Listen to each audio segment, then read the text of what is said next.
In this and the next few videos, I want to start to talk about classification problems where the variable y that you want to predict is discrete valued. We'll develop an algorithm called logistic regression, which is one of the most popular and most widely used learning algorithms today. Here are some examples of classification problems. Earlier we talked about email spam classification as an example of a classification problem. Another example would be classifying online transactions. So if you have a website that sells stuff and if you want to know if a particular transaction is fraudulent or not, whether someone has, is using a stolen credit card or has stolen the user's password, that's another classification problem. And earlier we also talked about the example of classifying tumors as cancerous, malignant, or as benign tumors. In all of these problems, the variable that we're trying to predict is a variable y that we can think of as taking on two values, either 0 or 1, either spam or not spam, fraudulent or not fraudulent, malignant or benign. Another name for the class that we denote with 0 is the negative class, and another name for the class that we denote with 1 is the positive class. So 0 may denote the benign tumor, and 1 positive class may denote a malignant tumor. The assignment of the two classes, spam, not spam, and so on, the assignment of the two classes to positive and negative, to 0 and 1, is somewhat arbitrary, and it doesn't really matter. But often there is this intuition that the negative class is conveying the absence of something, like the absence of a malignant tumor, whereas 1, the positive class, is conveying the presence of something that we may be looking for. But the designation of which is negative and which is positive is somewhat arbitrary, and it doesn't matter that much. For now, we're going to start with classification problems with just two classes, 0 and 1.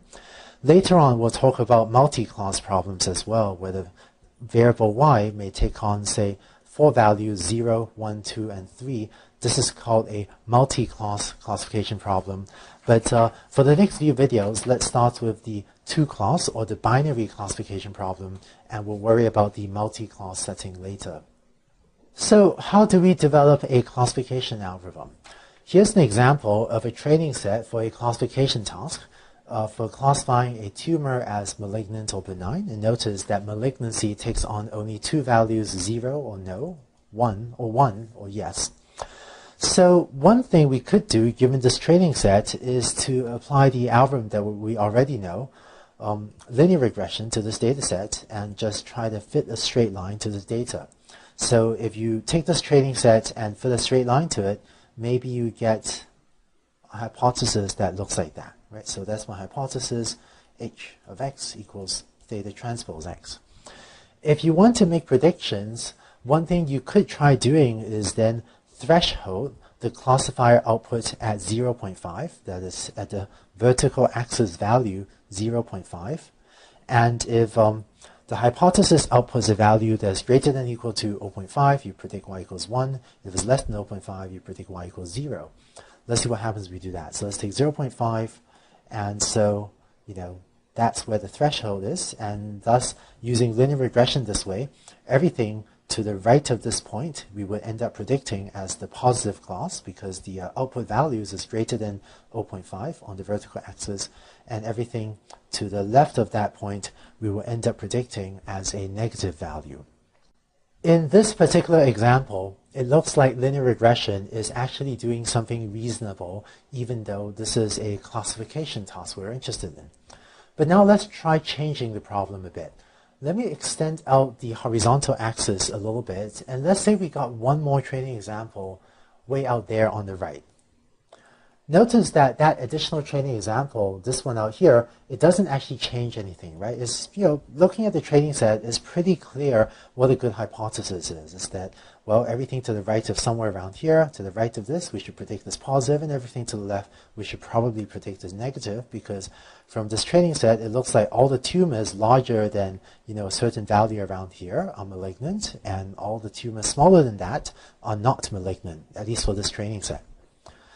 But once we've added that extra example out here, if you now run linear regression, you will instead get a straight line fit to the data that might maybe look like this.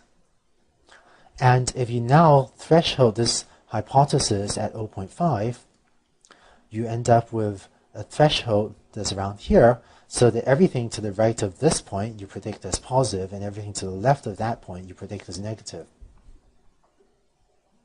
And this seems a pretty bad thing for linear regression to have done, right? Because, these are our positive examples, these are our negative examples.